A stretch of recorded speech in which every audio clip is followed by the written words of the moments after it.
Hey, how you doing? How you keeping? I hope you're keeping well. I hope you're doing well. We've come to the end of March, and I'm praying and hoping that this year is proving to be fruitful for you, and that your journey in 2025 has been an exciting one, a great one. But I'm in your corner, whether or not it is, and coming to you today with inspiration, motivation, a good shove in the back to help you down the road as you progress through 2025, as you progress closer and closer to your dreams and visions and to greatness. And I want to do everything I possibly can to help you along that journey. Want to share with you something that I believe will be beneficial for you today. I've been running a mastermind based on the book Put Your Dream to the Test by John C. Maxwell. And we are just finding gold, myself and our students in the mastermind. We're finding amazing things that John Maxwell has been able to glean for us.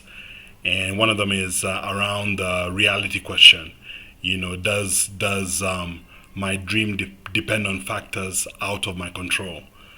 And one of the things that we learned that if you're going to build your dream, you're going to have to build it on reality.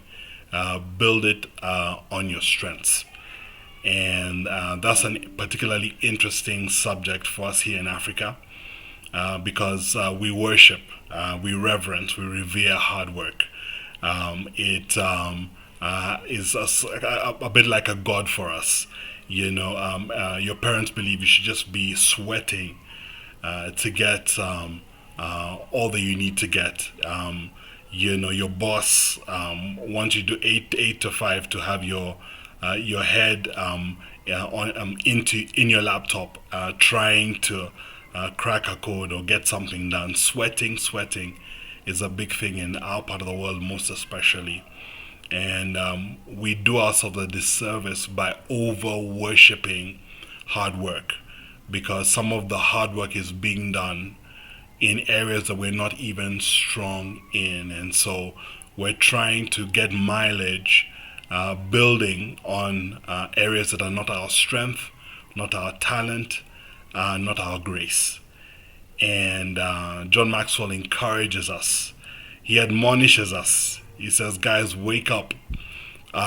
You're not going to make it big. You're not going to be epically successful in areas where you're not greatly talented in or you don't have God given grace to do. I am generalizing in a major sense, but it does count for a vast majority of us that we will not see great success.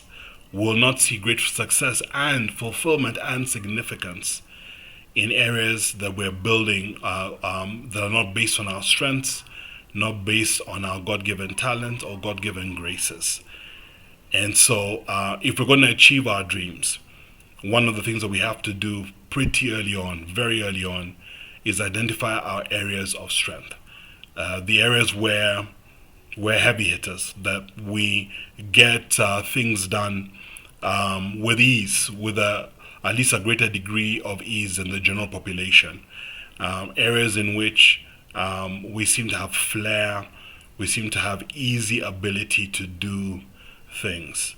Now, I'm not saying we should be lazy. Definitely, hard work has its place. I'm just saying it should not be worshipped. We should work with diligence in the area that we're gifted and God graced to bring something of value to the world. And so they're admonishing to you today. There is a law that was thought up by one philosopher, teacher. It's called the law of least effort. And what he says with that is that you should work in areas that bring the greatest amount of return from the least effort. And those areas are generally areas where your talents and gifts come to play, come to bear. And so, if we're going to turn things around with our own personal lives, if we're going to turn things around on this continent, we're going to have to begin to embrace that not all of us are called to be engineers, doctors, and lawyers.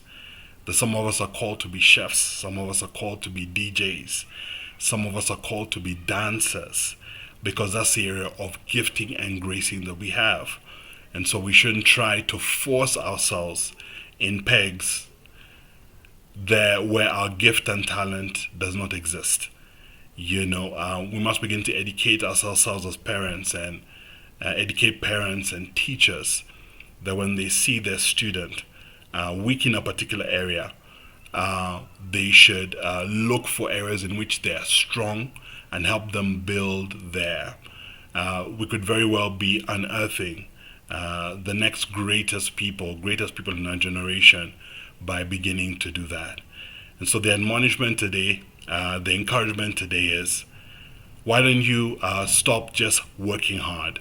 Why don't you work in the area where God has gifted and graced you? And you begin to see results that are unbelievable as you apply yourself in those areas of talent and gifting. Have a wonderful, wonderful weekend. We'll see you next week where we have some more encouragement, motivation to help you along your journey. God bless.